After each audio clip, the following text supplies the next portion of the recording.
Olá, estamos aqui diretamente do Sesc Copacabana para a TV Cultura de todo o Brasil, nesse programa que está nascendo hoje aqui, e que a gente possa levar as melhores pessoas para o seu coração, para a sua vida, para a sua alma.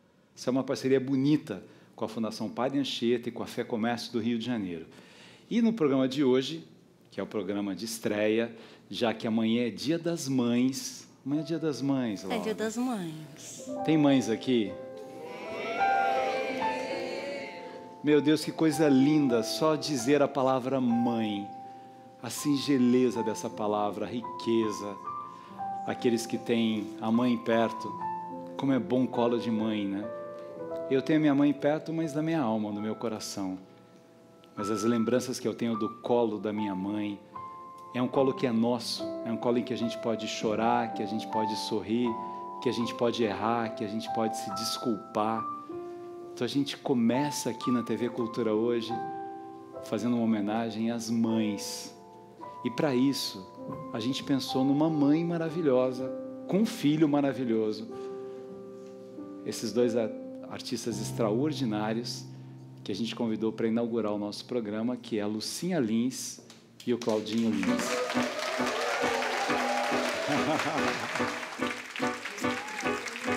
Tá vendo? Vocês para estrear com a gente, Claudinho. Precisava de um terno e só tinha um botão. Precisava de um terno e só tinha um botão. Minha mãe me disse: meu filho, tome cuidado. Quem sempre espera nunca alcança. Todo mundo tem seu primeiro passo. Olha aí. Ah, que homenagem linda. Precisava de um terno e só tinha um botão. Precisava de um terno e só tinha um botão. Precisava de um terno e só tinha um botão. Precisava.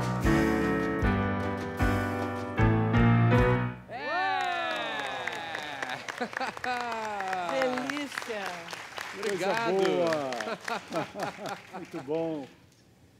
Thalita, estou me sentindo tão honrada, eu e meu filho, Que coisa fazendo boa, parte né? de uma estreia. Tá Estou vendo? nervosa, você não está nervosa? Eu estou nervosa.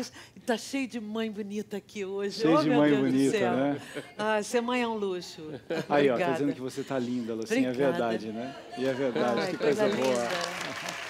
Eu sou mãe e avó, né? Mãe e avó. Ai, que luxo na minha vida. que É coisa bom que linda. se me chamarem de lindo, eu falo assim, agradeço a ela. Daí que tudo começou, né? Tudo foi daí. Pois é, tudo feito em noite de lua cheia, de janela aberta lá em casa.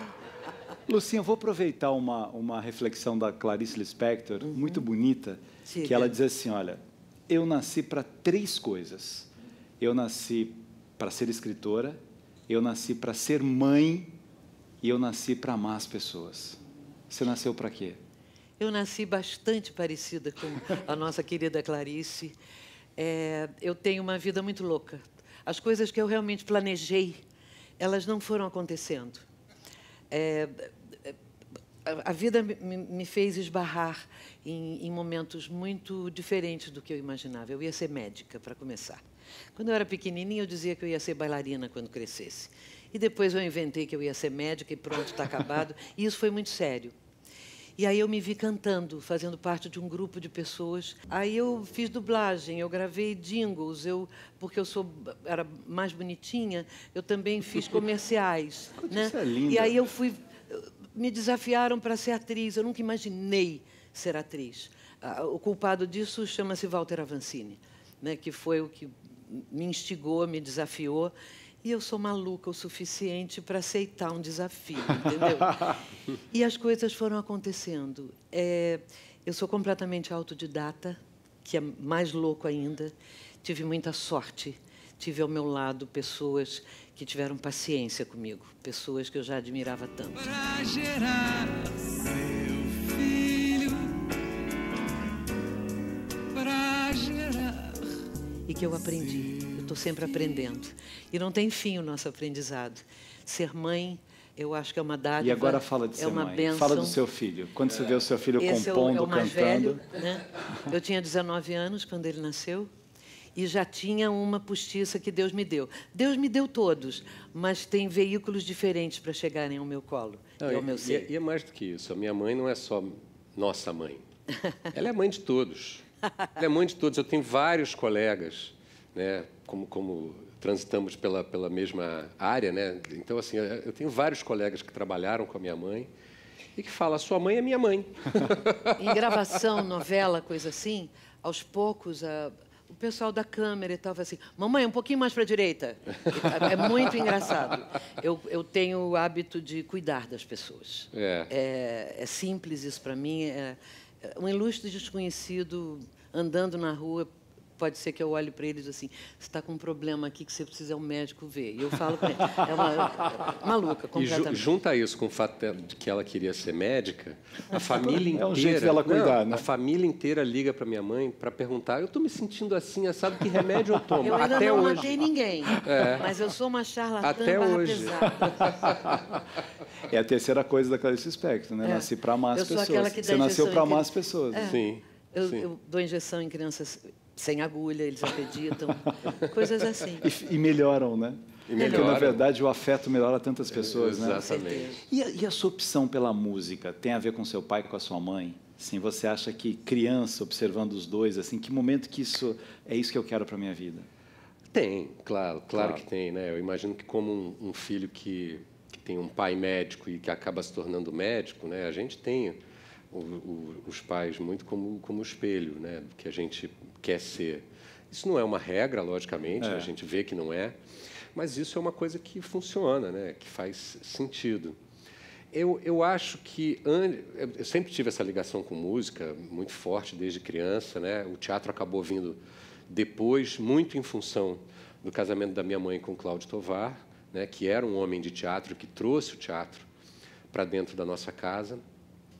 Mas eu acho, e outro dia eu estava até vendo uma reportagem, uma peça infantil que eu fazia ainda criança, e o título da reportagem é Eu Quero Ser um Ídolo. Então, eu acho... Quantos anos você tem? Devia ter 11 para 12 anos. Então, assim, eu acho que a coisa da notoriedade, antes de qualquer coisa, antes da música, antes da arte, a questão da notoriedade dos meus pais, eu acho que sempre foi uma coisa que me fascinou. E depois veio a arte, logicamente, mas num primeiro momento, eu acho que eu queria era ser famoso. Eu queria Como qualquer criança, que as pessoas te conhecessem, né? E graças a Deus eu tive pais que me protegeram um pouco desse universo ainda criança. Eu me lembro muito de falar com a minha mãe assim, a gente tinha, quando era criança, tinha o Ferrugem, que eu não sei se o pessoal vai se lembrar. Era um ator que ele tinha uma questão de crescimento, então ele parecia uma criança quando ele já não era uma criança. Ele já era adulto. Já era adulto. E eu era fã do Ferrugem. E eu falava, mamãe, olha o Ferrugem. Eu quero aparecer na televisão que nem o Ferrugem. E a minha mãe falava assim, meu filho, é porque ele não é uma criança, ele ficava... Ele é um profissional, está há anos no pedaço. Não, e foi ótimo que houvesse essa proteção para quando eu chegasse na arte, efetivamente, ela fosse o meu guia, né? E não essa coisa da notoriedade, que é uma coisa que a gente vê muito. As pessoas querem ser famosas, ainda mais nos dias de hoje, né?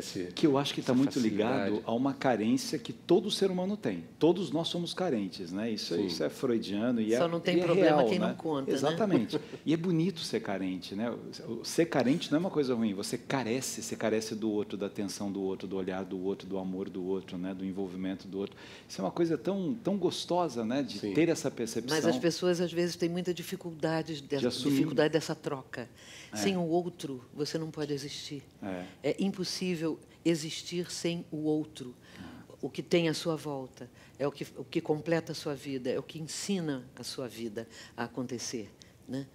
A gente está dizendo de Dia das Mães, né? E é tão interessante. Eu falo muito da minha mãe. Minha mãe faleceu no começo da pandemia e minha mãe perdeu 2 filhos. Então eu cuidava da minha mãe como se ela fosse minha filha depois. E ela ficou 5 meses internada. Eu cuidei dela assim. E eu já escrevi livros sobre ela e falo em palestra. Aí às vezes alguém vem e fala assim: poxa, minha mãe não era tão carinhosa assim, né? Você fala da sua mãe, minha mãe eu tive problemas. Primeiro que nenhuma mãe é perfeita, nenhum ser humano é perfeito, né? E depois a gente tem que ter a compreensão de que as pessoas, elas são frutos de uma circunstância, né? Elas dão o que elas têm também, né? Claro. É um somatório de experiências de outras vidas na nossa vida que ajuda a formar a vida que a gente é, né? E essa consciência, eu sou muito adepto da terapia, né? Cada um tem a sua maneira de lidar com o seu, né? Com as suas carências. Com as suas carências, né? Com as suas internidades, digamos assim, né? E isso na terapia fica muito claro, né? Assim, tipo, cara, os seus pais fizeram o que era possível, agora se vira aí, você já é um adulto e vai lá e toma as rédeas, né, do que é seu, em vez de ficar falando assim, porque eu fui criado assim, porque eu fui criado assado. Já foi, né? Vamos presente em frente. É o melhor dos tempos, sempre. Exatamente. Né? E o amor ele resolve muitas coisas, né? Todas as possíveis falhas de uma criação, e eu vejo isso porque eu sou pai também, e eu dou o melhor de mim, mas eu sei que o meu melhor está aquém do que eu gostaria que fosse, né? Como pai, né? Mas o amor ele supre essas questões. E o sentir-se amado, né, Claudinho, que é uma coisa fundamental. A pessoa, às vezes, o outro até é amado, mas ele não se sente amado. O sentir-se amado é algo fundador da nossa identidade. Sem dúvida. A gente melhora um monte de coisa quando a gente se sente amado. Com certeza. E é curioso, porque essa expressão do amor, às vezes, ela vem na bronca, ela vem no limite. E eu tive essa experiência muito clara. Quando o meu filho era menor, no dia que eu brigava mais duro, que eu era mais duro com ele, de noite, quem é que vai botar o Mariano para dormir? Papai. Era impressionante como essa bronca do dia, do limite, né? Esse limite que eu botava do dia era a segurança que ele sentia à noite. É o que você estava falando, quando você olha para alguém e fala assim, veja isso, o cuidado é uma expressão do amor, né? Você não precisa chegar para a pessoa e falar eu te amo, mas você reparou que ela tem um problema, que ela precisa de ajuda, e você está ali olhando para ela, veja isso, é importante, pode ser uma coisa simples, pode não ser, né? Isso manter o olhar, né? Tem uma coisa bonita que eu aprendi, ou pelo menos se transformou de forma mais poderosa dentro de mim, com o ser atriz, aprender a ser atriz e crescer sempre como atriz, aprender o tempo todo e por aí vai. É olhar vendo, é ouvir escutando. É diferente. Que é a atenção, prestar atenção de verdade. É diferente quando você percebe um pouco mais à sua volta. Normalmente, a gente, por falta de tempo, por correria, por distração, a gente vê as coisas muito superficialmente e as pessoas também. E quando você para e você enxerga melhor isso, que é tão simples de acontecer, é só ligar um botãozinho, ter um pouquinho de foco, eu acho que o céu fica mais azul. Que bonito isso. Isso é uma coisa muito também do trabalho do ator, né? Tem um livro maravilhoso do Philip Roth, que é um dos meus autores prediletos, que é A Humilhação, que é a história de um ator e que era um grande ator e que ele da noite para o dia ele simplesmente ele vira um mau ator. E ele depois, numa autorreflexão, ele fala: eu perdi a capacidade de ouvir, porque o trabalho do ator é isso, é ouvir, é ver. Você se expressa através do que chega em você. Como é importante o que vocês estão dizendo, porque a gente vive um momento do descarte, da desatenção, dos invisíveis, né? Sim. Às vezes você está convivendo, trabalhando com alguém, e a pessoa numa depressão profunda e você não percebe. O outro com uma ansiedade, com uma tristeza, você não percebe, porque é Tudo isso. tá muito você rápido. vê e não vê, você ouve e não ouve, né? Você está ali e você não está sentindo o grito que a pessoa tem no silêncio dela pedindo ajuda, e aí você é incapaz de dar aquela ajuda porque você não presta atenção, né? Claro, você está olhando para o celular. Está olhando para o celular. Tá olhando E pro o celular. pior, e no celular, no Instagram daquela pessoa, aquela pessoa é feliz. Todo mundo alegre, feliz, todo mundo perfeito. A vida é boa, todo mundo é perfeito. A gente critica tanto a questão das fake news e a gente próprio produz as nossas próprias fake news, né? Exatamente. É uma coisa louca isso. Esse papo está muito legal, muito bom estar com vocês aqui. A gente vai para o intervalo e já volta. Fiquem ligados.